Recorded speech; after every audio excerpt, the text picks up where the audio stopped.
Hello students, कैसे हैं आप सब।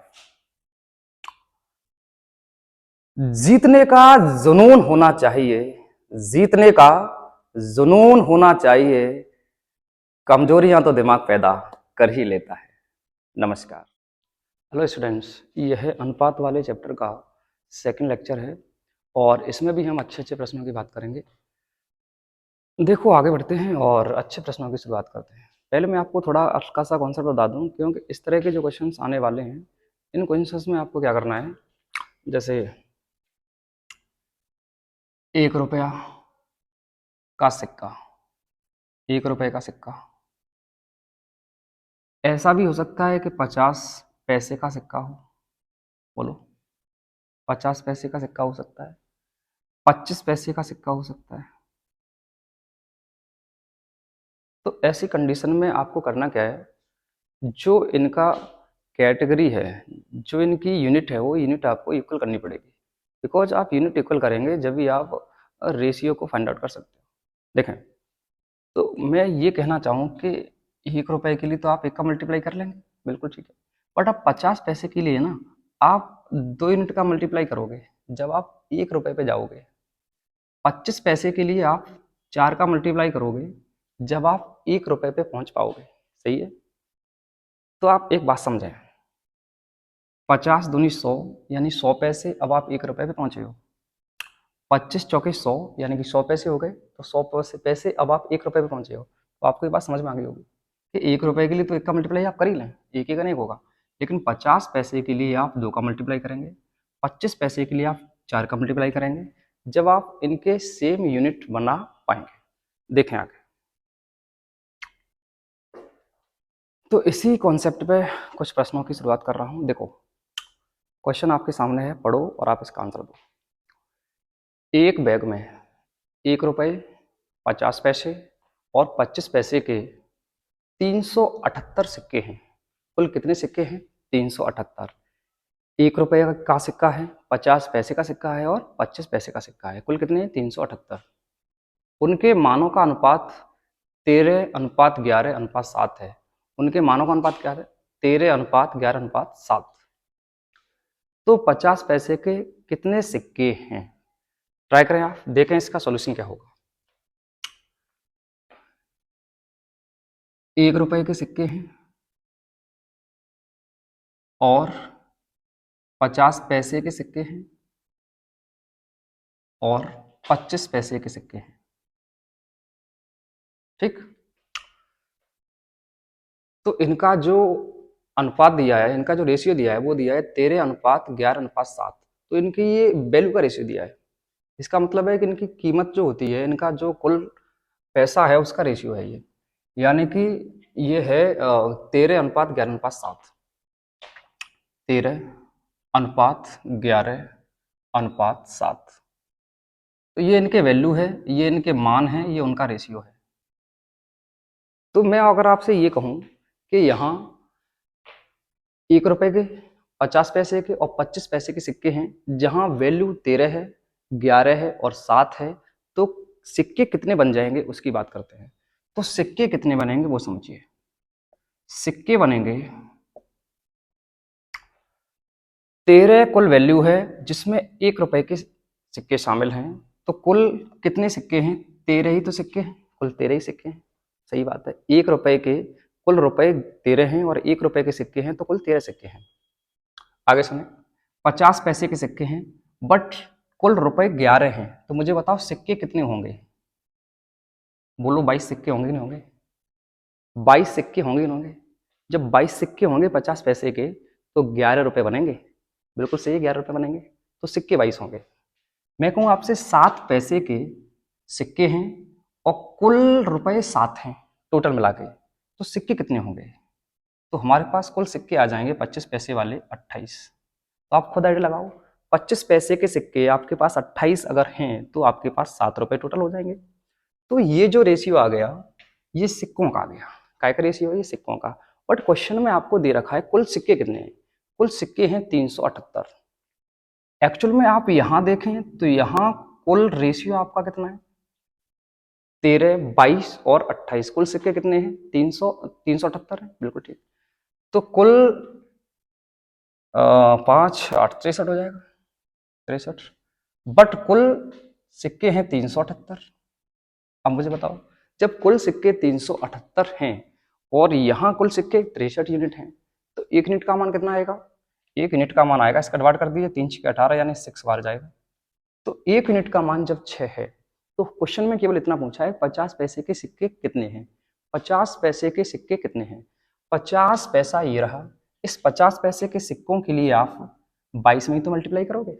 जब आपको 50 पैसे के सिक्कों की संख्या पता चल जाएगी, तो आप 22 में मल्टीप्लाई करोगे 1 यूनिट का। अगर 1 यूनिट का मान 6 है, तो 22 यूनिट का मान 22 गुणा 6 होगा। 6 दूनी 12, 6 दूनी 12 और 1 13। तो कुल मिला के 50 पैसे के सिक्कों की संख्या 132 होगी। ये इस प्रश्न का है फाइनल आंसर। क्या आप समझ पाए? देखें क्वेश्चन नंबर नेक्स्ट।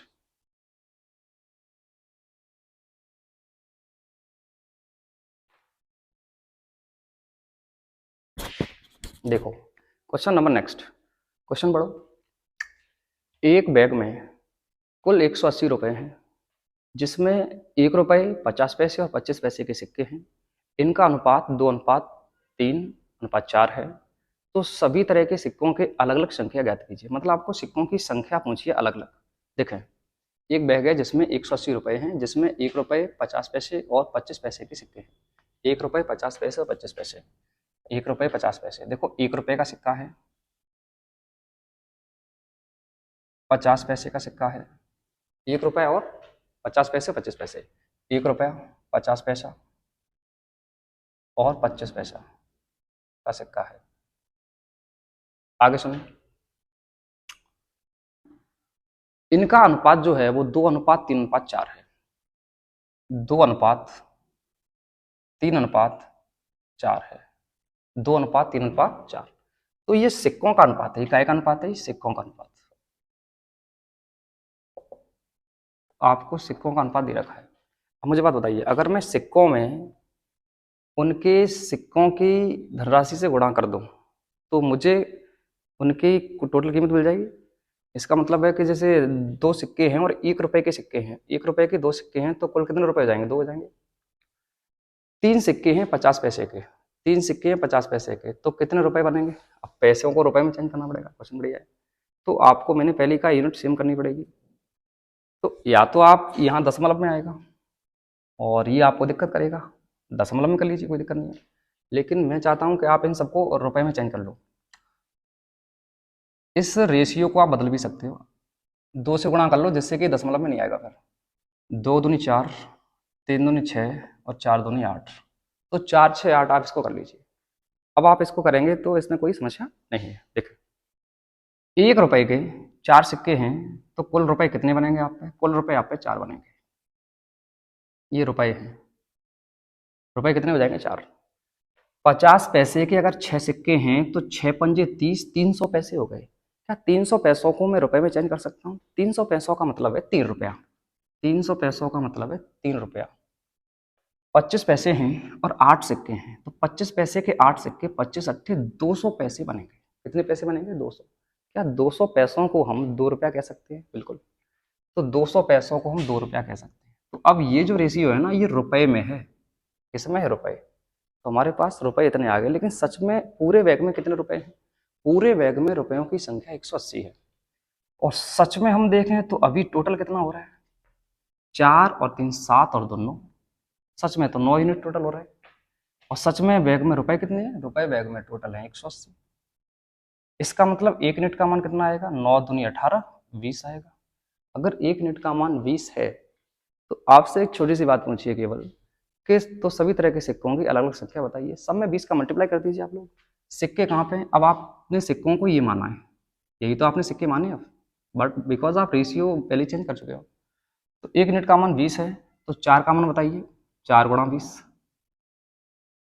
6 का मान बताइए, 6 गुणा 20। बोलो बोलो बोलो। 8 का मान बताइए, 8 गुणा 20।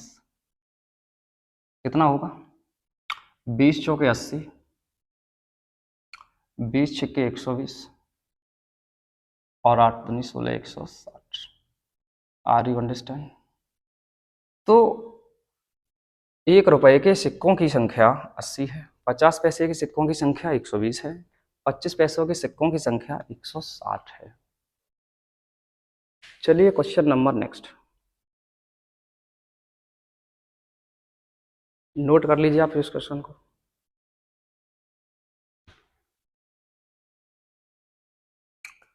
देखो क्वेश्चन नंबर नेक्स्ट, एक बैग में 50 पैसे, 25 पैसे और 10 पैसे के कुछ सिक्के हैं। आपने देखा कि इसमें पैसा ही बोला है, यानी कि 50 पैसे और 25 पैसे और 10 पैसे, तो इनको हमें चेंज करने की आवश्यकता नहीं है, हम पैसे में ही क्वेश्चन को सॉल्व करेंगे। और सिक्कों का जो अनुपात है वो 5:9:4 है। कुल 206 रुपये हैं। अब इन 206 रुपये को भी आप पैसों में ही चेंज करें जब क्वेश्चन सॉल्व होगा। तो सिक्कों की अलग अलग संख्या बताइए। देखो, एक बैग में 50 पैसे, 25 पैसे, 10 पैसे। एक बैग में 50 पैसे, 25 पैसे और 10 पैसे के सिक्के हैं, ठीक, जिनका अनुपात आपको दे रखा है 5:9:4। 5:9:4, ये सिक्कों का अनुपात है। काय का अनुपात है? सिक्कों का। आगे कुल रुपए 206 हैं, तो आप यहां से मुझे बताइए कुल रुपए कितने हैं।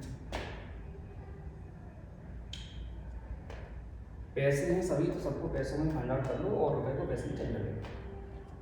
25 पैसे के अगर 5 सिक्के हों तो 25 यानी कि 250 पैसे बनेंगे। कितने पैसे बनेंगे? 250 पैसा ही मान के चल रहा हूँ इसको, 250 पैसे बनेंगे। 25 में 225, 225 पैसे बनेंगे। 10 चौके 40 पैसे सही है। लेकिन सच में कुल रुपए 206 हैं। कुल रुपए कितने सच में? 206। कुल रुपए कितने सच में? 206। कुल रुपए 206 हैं, तो ये रुपए हैं। तो क्या इन रुपयों को आप पैसे में चेंज कर लोगे? बिल्कुल। इस पर डबल जीरो लगा लीजिए, अभी पैसे बन गए। अभी क्या बन गए? पैसे। कोई दिक्कत नहीं, आपको सब हो जाएगा। इन सबको टोटल कर लीजिए, 250, 225 और 40, 9, 515। इनका सच में टोटल कितना आएगा? 515। इन सभी का टोटल कितना आएगा? 500। अगर इन सबका टोटल 515 है और सच में कुल रुपए 206 थे, तो रुपए को हमने पैसे में चेंज किया है, बिकॉज ये भी पैसे हैं। तो इतने पैसे, इतने पैसे, इतने पैसे, कुल मिला के 515 पैसे। तो पैसे से पैसे कैंसिल हो जाएगा, तो आपको यूनिट सेम मिल गई। जब यूनिट आपको सेम मिल चुकी है तो 515 कितने के बराबर? 20600। तो यहाँ से आपको एक यूनिट का मान मिल जाएगा। बताओ यूनिट का मान देना होगा, चेक करो यूनिट का मान देना है। 00 तो 8, 8×40, 40 आएगा। एक यूनिट का मान कितना आएगा? 40। एक जीरो आप यहाँ से कैंसिल कर लीजिए और एक यूनिट का मान कितना आएगा? 40। तो 515 में जब आप इतने का डिवाइड करोगे तो एक यूनिट का मान 40 आएगा। जब एक यूनिट का मान 40 है, अरे 515 का वाला तो एक यूनिट का मान 40 है, तो एक यूनिट का मान 40 है, तो आपको सिक्कों की संख्या बतानी है।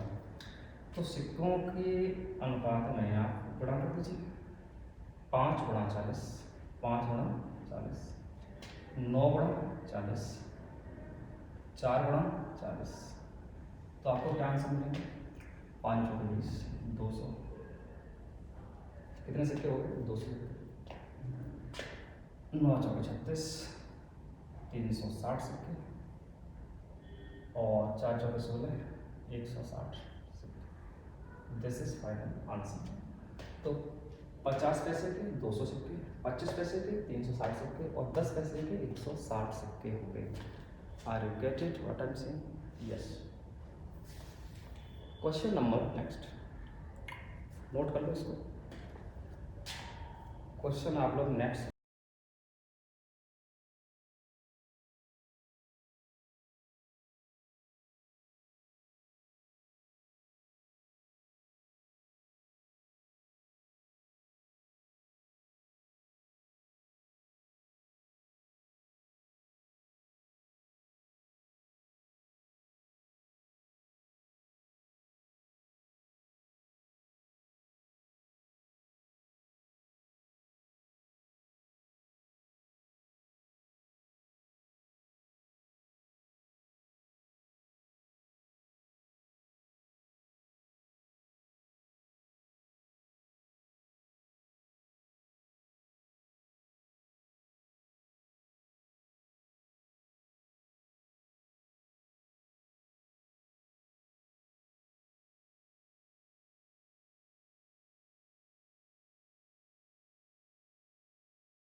देखो क्वेश्चन नंबर नेक्स्ट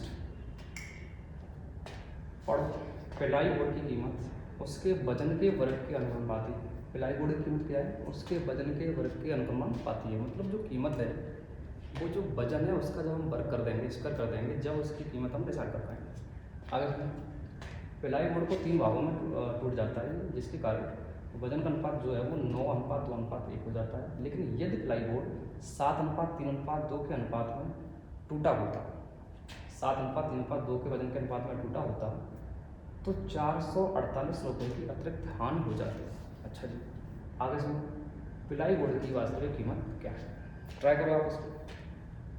सुनो, जो प्लाई बोर्ड है वो 9:2:1 में टूट जाता है। तो ये इस अनुपात में टूट जाता है, तो सच में ये शुरुआत में कितने यूनिट का रहा होगा? तो मैं ये कह सकता हूँ कि 9, 2, 11 और 1, 12, ये सच में 12 यूनिट का रहा होगा, जिस वजह से ये टूट जाता है और ये इस रेशियो में टूट जाता है। तो उसके अकॉर्डिंग आप मुझे बताओगे कि इसकी कीमत क्या होगी? क्योंकि कीमत जो है वो उसके वर्ग के समानुपाती है जो भाग टूटे। कुल मिला के जो यूनिट है ना उसके वर्ग के समानुपाती है, कि जितना उसका वजन है उस वजन के समानुपाती है। तो इसके वजन को इसी यूनिट में चल रहा है। तो अगर इनके वर्ग को मैं इनके वजन का वर्ग कर दूँ, इनके वजन का वर्ग कर दूँ तो कीमत आ जाएगी। तो बिल्कुल हम वजन का स्क्वायर करने जा रहे हैं। 9 का स्क्वायर 81, 2 का 4 और 1 का वर्ग 1। तो ये पता है हमें क्या मिला है? ये कीमत मिली है, बिकॉज कीमत जो है वो समानुपाती है इनके वर्ग के। ठीक, देखिए, लेकिन जब इसकी कीमत आ गई तो सच में कीमत कितनी है? सच में कीमत कितनी है? कीमत 81 और ये कितना हो जाएगा? 85 और 86। सच में टोटल कीमत कितनी थी शुरुआत में? 86।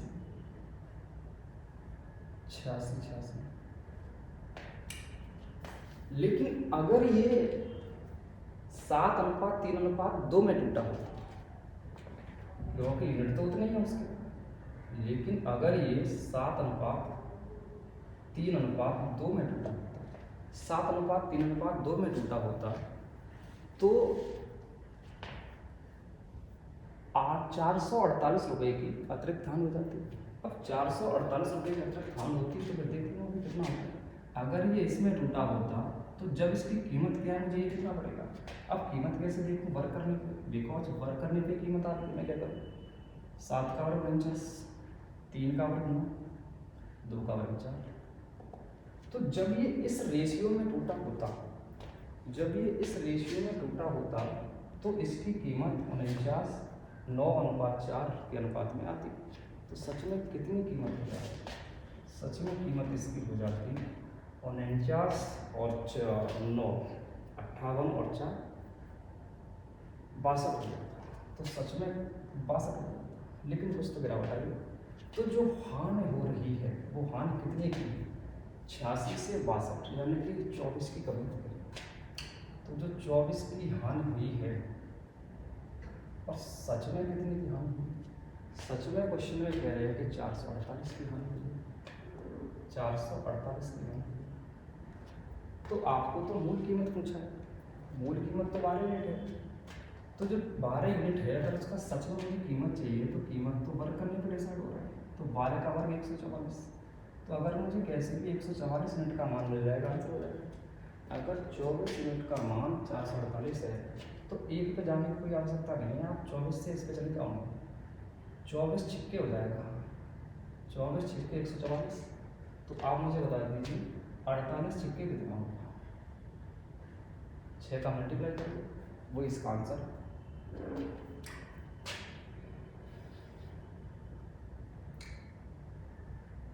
टू 6 8 8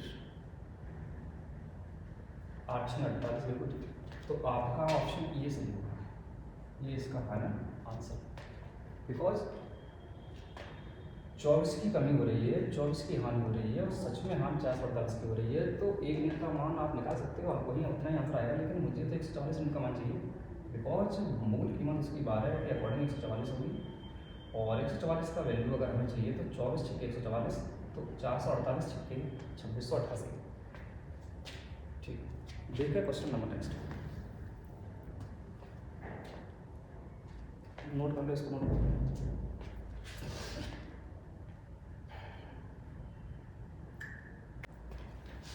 देखो क्वेश्चन नंबर नेक्स्ट है, क्वेश्चन नंबर नेक्स्ट है, विद्यालय में कुल विद्यार्थियों की संख्या 660 है, लड़के और लड़कियों की संख्या का अनुपात 3:9 था। कुछ दिन बाद 30 लड़कियों ने और विद्यालय में प्रवेश ले लिया और लड़के और लड़कियों की संख्या का अनुपात 6:5 हो गया। लड़के और लड़कियों की संख्या का अनुपात कितना हो गया? 6:5।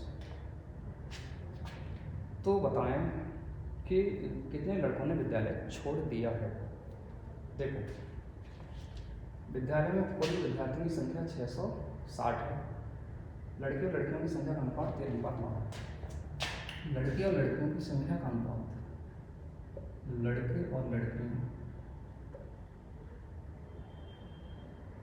की संख्या का अनुपात 13:9। लड़के लड़कियों की संख्या का अनुपात कितना है? 13:9। लेकिन कुल स्टूडेंट कितने हैं? 660। मुझे बात बताओ, अगर कुल स्टूडेंट 660 है तो सच में कुल स्टूडेंट कितने हैं? 13:9 22, 13:9 22। अगर 22 यूनिट का मान 660 है तो 1 यूनिट का मान कितना आएगा? 22 × 66 0। 1 यूनिट का मान 30 आएगा। तो इस यूनिट की हेल्प से ये क्वेश्चन आराम से हो सकता है। मैं ये कह सकता हूँ कि 1 यूनिट का मान 30 के बराबर है, यानी कि 30 स्टूडेंट 30 के बराबर। ये भी कह सकता हूँ कि 30 जो है वो 1 यूनिट में सिमट जाते हैं। अब आप बात समझें। जब 30 लड़कियाँ प्रवेश लेती हैं, लड़कियाँ लें, अब जब 30 लड़कियाँ प्रवेश लेंगी तो मुझे बताओ क्या 30 लड़कियों के हिसाब से मैं 1 यूनिट ऐड कर सकता हूँ? बिल्कुल। तो आप ये कह सकते हो कि 30 लड़कियों के प्रवेश से 1 यूनिट की वृद्धि हो सकती है किस पर? रेशियो पर। तो भी लड़कियों में तो 9 और 1 10 हो गया। बिल्कुल ठीक।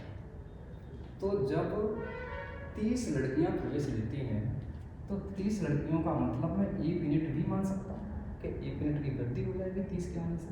तो अनुपात जो है 9 की वजह से 10 बन जाएगा। बिल्कुल अच्छा।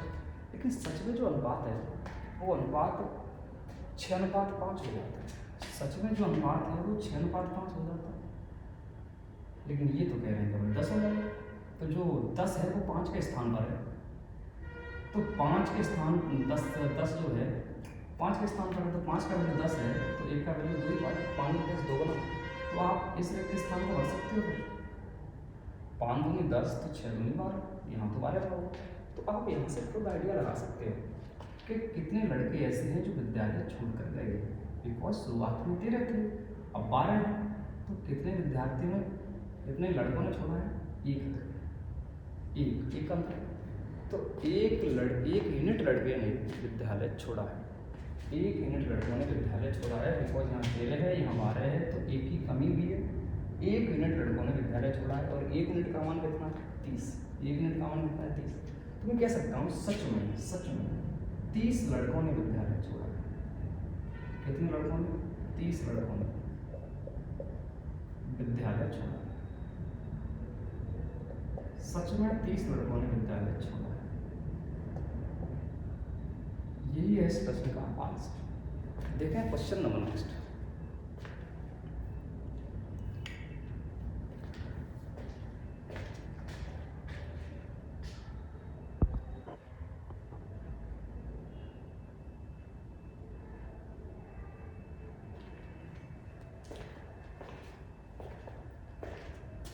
तो कुल मिलाकर लड़के और लड़कियों का अनुपात 13:9 है।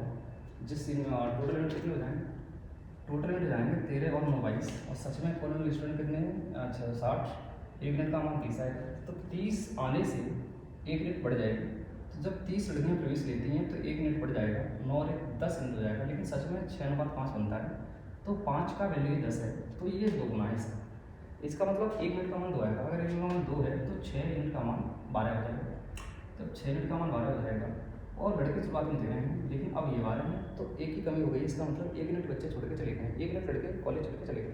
तो 1 यूनिट का मान कितना है? 13। इसका मतलब है 13 लड़के कॉलेज छोड़कर चले गए। देखिए question number next.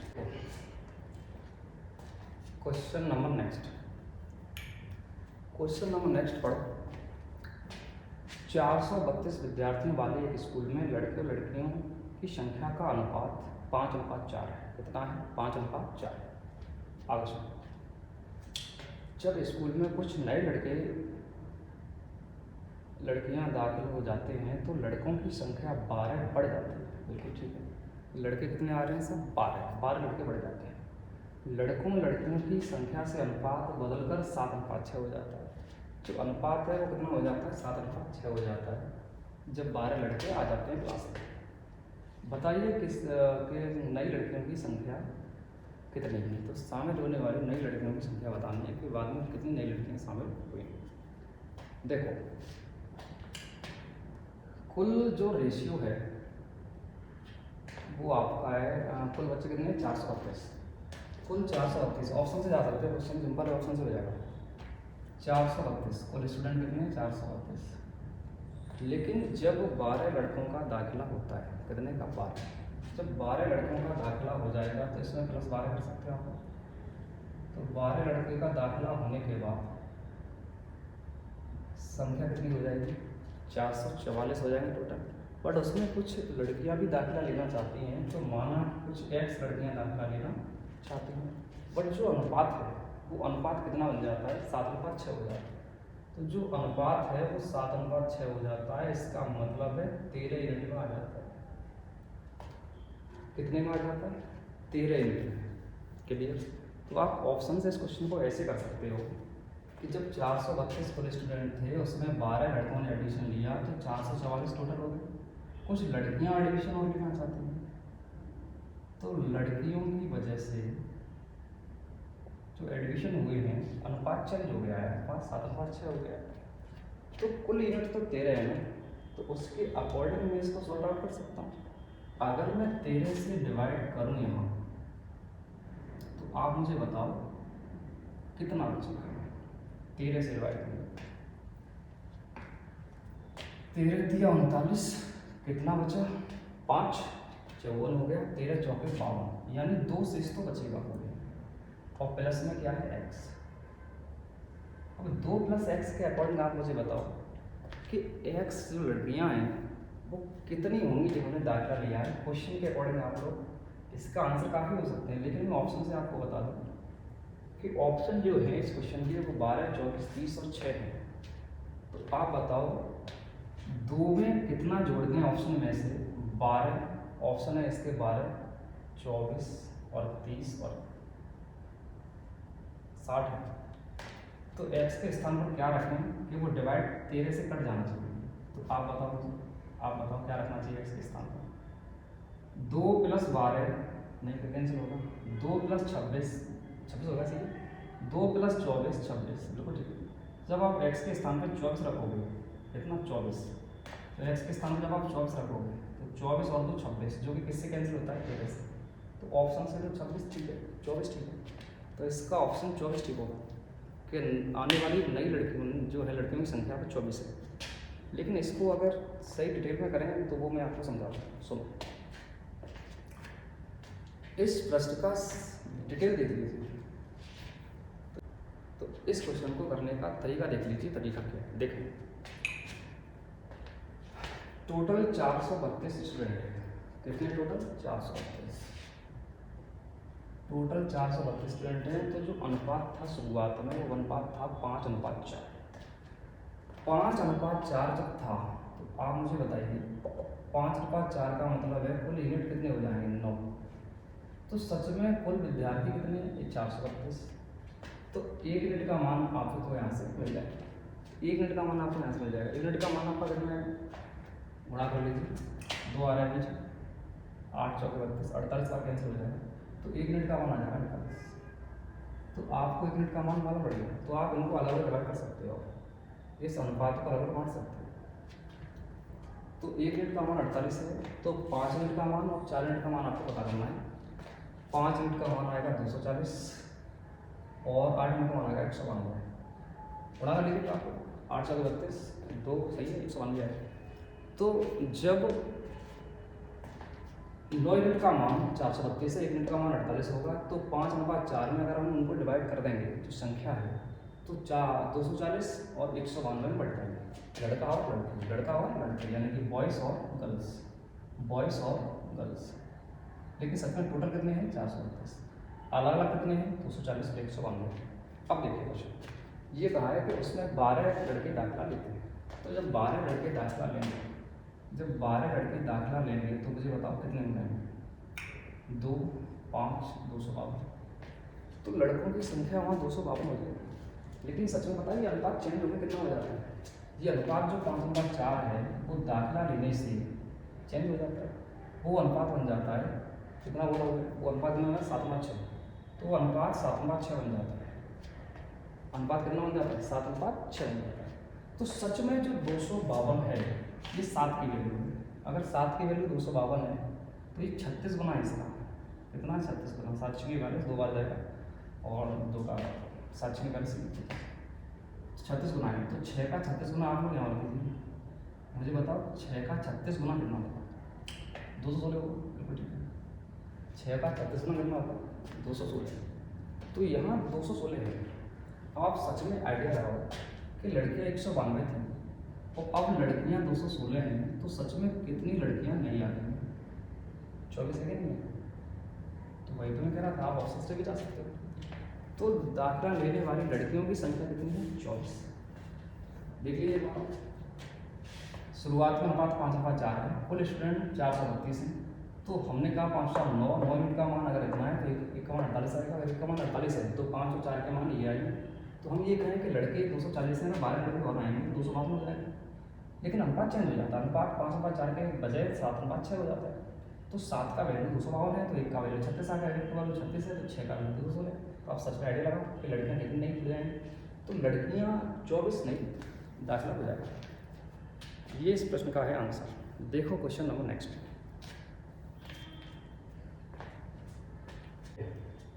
Question number next पढ़ो प्रश्न। 16 साल पहले मेरे दादाजी की आय मुझसे 8 गुना अधिक थी। कितने साल पहले? 16 साल पहले। अब से 8 वर्ष बाद यह 3 गुना होगी। अब से 8 वर्ष बाद यह 3 गुना होगी। तो अब से 8 वर्ष पहले मेरी और दादाजी की आय का अनुपात क्या है? यानी कि 16 साल पहले मेरे दादाजी की आय मुझसे 8 गुना अधिक थी, मुझसे 8 गुना अधिक थी। तो ये दादाजी की आय है और ये मेरी आय है। 16 साल पहले की अभी मैं बात कर रहा हूँ कि 16 साल पहले मेरे दादाजी की आयु मुझसे 8 वर्ष अधिक थी। तो इसका मतलब है कि अगर मेरी 1 थी तो 8 गुना अधिक, इसका 8 गुना 8 ही होगा और 8 ही अधिक करोगे 1 में तो 9 आएगा। तो इसे बोलते हैं 8 गुना अधिक। देखो 8 गुना और 8 गुना अधिक, इन दोनों बातों में अंतर है। 8 गुने का मतलब केवल 8 होता है, 8 गुना अधिक का मतलब उस 1 और 8 मिल जाएगा, यानी कि 9, 8 का। लेकिन अब से 5 कितना है? 8 साल पहले, 8 साल बाद, अब से 8 साल बाद, अब से 8 साल बाद, अब से 8 साल बाद यह 3 गुना होगी। अब से 8 साल बाद 3 गुना होगी। तो 8 साल बाद कितना? ये है 16 साल पहले, 16 साल पहले। और अब से 8 वर्ष बाद, ये है 8 वर्ष बाद, 8 वर्ष बाद 3 गुना आय के हो जाते हैं। तो यानी मेरी 1 है तो उनकी 3 गुनी है, इसका मतलब है उनकी 3 है। मेरी 1 है तो उनकी 3 गुनी हो जाती है, 3 है। तो मुझे एक बात बताओगे कि ये कितने साल का गैप हो गया? 16 साल पहले और 8 साल बाद, 16 साल वाले की भरपाई होगी तो कितना का गैप हो जाएगा? 16 और 8, ये 24 का गैप हो गया। कितना गैप हो गया? 24। तो ये जो मामला है पूरे 24 साल का अंतर है। तो अगर हम इसे क्रॉस विधि से करना चाहें तो क्रॉस विधि लगा दीजिए आप लोग इसमें। 9 एकम 9, 3 एकम 3, कितने का डिफरेंस है? 3 है, 3 एकम 6 का डिफरेंस। 24 दिया 72, 24 एकम 24, कितने का डिफरेंस है? 48 का। अगर 6 यूनिट का मान 48 है तो आप मुझे बताओगे 1 यूनिट का मान कितना आएगा? 6, 8 आएगा, 8 से 48। अगर 6 यूनिट का मान 48 है तो 1 यूनिट का मान कितना आएगा 8 × 48 आएगा। अगर 1 यूनिट का मान 8 है तो सही तो है, मेरी आय 8 है, 1 यूनिट का मान लगा दीजिए 8, क्योंकि 1 यूनिट का मान 8 है तो 1 यूनिट का मान 8। 9 यूनिट का मान बताइए, 9 × 8 = 72, 9 × 8 = 72। तो दादाजी 72 के हैं और मेरी 8 साल है, तो इसका मतलब ये हम बात कर रहे हैं 16 वर्ष पहले की। लेकिन पता है आपको पूछा गया केवल 8 वर्ष पहले ही जाना है, 16 वर्ष पहले नहीं जाना। तो 16 वर्ष पहले को 8 वर्ष पहले ले जाना है केवल, तो केवल उसको 8 वर्ष इधर ले आइए। तो इसमें आपको 8 8 और जोड़ना पड़ेगा। देखें 72 और 8, तो मैं रेशियो करना चाहता हूँ 16 साल पहले का दिया है बट मुझे चाहिए 8 साल पहले का, तो मुझे इसको 8 साल इधर लाना पड़ेगा। इसका मतलब है मुझे इसमें 8 8 और जोड़ना पड़ेगा, बिकॉज 1 यूनिट का मान 8 है। तो 8 साल इसमें जोड़ दीजिए, 8 8 जोड़ दीजिए, तो 72 8 हो जाएगा 80 और 8 8 16। तो यहाँ से आपको इसका रेशियो मिल जाएगा 16 × 16 और 16 × 80। इसका मतलब कितना रेशियो आ जाएगा, इसका रेशियो आ जाएगा 5:1। तो ये रेशियो जो आया है वो 8 साल पहले का आया है, 8 साल पहले, 8 साल पहले। और यही आपसे पूछा, यही है इस क्वेश्चन का फाइनल आंसर। मतलब ये है कि आपको जो यहाँ रेशियो अगर आप बनाते हैं तो 72:8 बनता, सही है, बट वो 16 साल पहले का हो जाता। हमें केवल 8 साल पहले ही जाना है, तो 8 साल पहले जाने के लिए हमें 16 साल को थोड़ा 8 साल आगे लाना पड़ेगा। तो मैंने उसमें 8 8 और जोड़ दिया, तो 1 यूनिट का मान 8 है तो 8 8 जोड़ के देना हो गया 5 × 5 1। ठीक, क्वेश्चन नंबर नेक्स्ट।